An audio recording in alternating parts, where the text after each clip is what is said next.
The sound of the termination letter hitting the polished wooden desk felt louder than thunder, louder than the machines humming behind hospital walls, louder than the heartbeat echoing in her ears. In that moment, as the hospital director looked away and signed his name with cold finality, Amelia Carter felt something inside her fracture. Years of sleepless nights, trembling hands, whispered prayers in sterile hallways, all reduced to a single sentence that ended her career. She had no idea that before the ink could even dry on that paper, the sky above the hospital would roar to life, and everything she believed about endings was about to be rewritten. Before the story pulls you any deeper, pause for just a moment.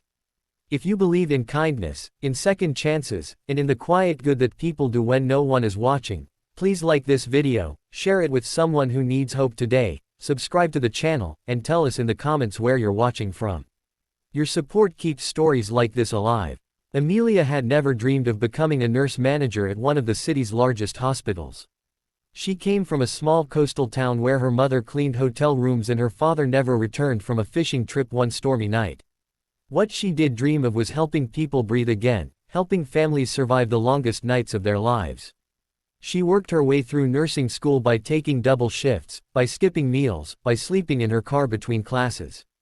When she finally walked into Harborview Medical Center as a full-time nurse, her shoes were worn and her heart was full. Over the years, she became known as the one who stayed late, who held hands when doctors were gone, who remembered names long after patients were discharged or buried. But compassion is rarely listed on balance sheets. When the hospital began cutting costs, Amelia became inconvenient. She questioned unsafe staffing ratios, she pushed back when corners were cut, and she refused to discharge patients too early just to free beds. The director, Richard Holloway, saw her not as a protector of lives but as a liability. Meetings grew tense. Emails went unanswered. Rumors whispered through corridors like ghosts. On the morning she was fired, Amelia had already worked a 12-hour night shift. Her eyes burned from exhaustion as she sat across from the man who wouldn't meet her gaze, listening to words like restructuring and policy violations and budget alignment. She nodded politely, even thanked him, because dignity was the last thing she felt she could still control. She left the office carrying a cardboard box with a photo of her mother, a chipped coffee mug, and a notebook filled with handwritten reminders about patients who needed extra care. The elevator ride down felt endless. Each floor that passed felt like another piece of her identity peeling away. Outside, the city moved on without noticing her quiet devastation. Ambulances came and went. Doctors laughed near the entrance. No one knew that the woman standing alone near the parking lot had just lost the work that defined her. What Amelia didn't know was that 3 floors above, in the intensive care unit, a young man named Daniel Reyes was slipping away. Daniel was a Navy pilot, rushed in earlier that morning after a training exercise went wrong at sea. Severe internal injuries, massive blood loss, and a rare reaction to standard treatment had left the medical team scrambling. His condition deteriorated rapidly, and the specialists needed to save him were not available on site. There was only one option left, one that required precision, speed, and clearance from the highest authorities. As Amelia sat in her car, staring at the steering wheel, wondering how she would tell her mother she had been fired, the air began to vibrate. At first, it sounded like distant thunder. Then the sound grew louder, heavier, until windows rattled and heads turned skyward. A Navy helicopter appeared above the hospital, slicing through the clouds with controlled urgency. Nurses ran to the windows. Doctors froze mid-step. Security scrambled as the helicopter descended toward the roof, its blades cutting the air with undeniable authority. Inside the hospital, chaos turned to awe. The helicopter carried a surgical response team and a specialist surgeon flown in directly from a naval base hours away. But it also carried something else. A request. Daniel Reyes, barely conscious before the flight, had repeated one name again and again during transport.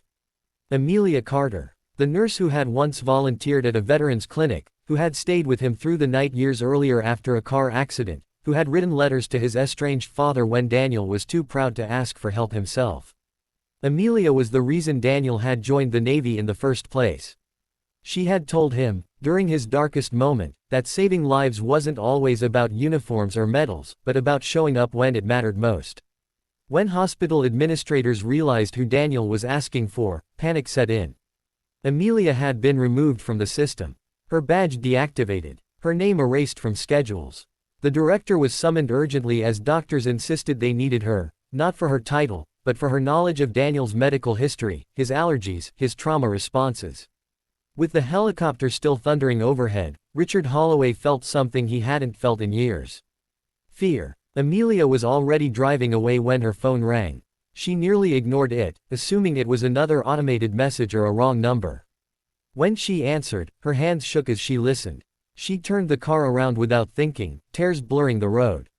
When she arrived back at the hospital, the helicopter was still there, its presence like a giant exclamation point in the sky. Staff parted as she walked inside, stunned faces watching her pass. No one stopped her. No one questioned her right to be there. Inside the ICU, Amelia became herself again. The exhaustion fell away. She focused, steady and calm, guiding the team with details only she knew, details written in her old notebook, details remembered not from charts but from conversations at 3 in the morning. The surgery lasted hours. The helicopter crew waited. The hospital held its breath. When Daniel finally stabilized, when the monitors softened their frantic alarms into steady rhythms, something shifted. It wasn't loud. It wasn't dramatic. But it was permanent. The director stood watching through the glass, realizing that everything he thought mattered most had been wrong. By the time the helicopter lifted back into the sky, carrying exhausted surgeons and a saved life, Amelia's termination letter had quietly disappeared from the system. Days later, the story spread. News outlets picked it up. Viewers across the country watched footage of the helicopter landing and asked questions. Who was the nurse they called back? Why was she fired in the first place? Pressure mounted. Donations poured in. Veterans wrote letters. Families shared stories of how Amelia had changed their lives. Harborview Medical Center announced reforms. Staffing policies changed. Compassion became a metric. Amelia was offered her job back, then offered more. She accepted not because of titles or apologies, but because there were still people inside those walls who needed someone to fight for them. Just before the ending of this story, take a moment and comment below with a single word that describes how this journey made you feel. Years later, Amelia would sometimes stand on the hospital roof during quiet evenings, watching the sky fade into dusk. She never forgot the sound of those blades, the way the air itself seemed to say that doing the right thing always leaves a mark. And if this story touched your heart, if it reminded you that integrity still matters and that unseen kindness can return in unimaginable ways, please like, comment, share, and subscribe. Your engagement tells us that stories like this still have a place, and that hope is always worth landing for.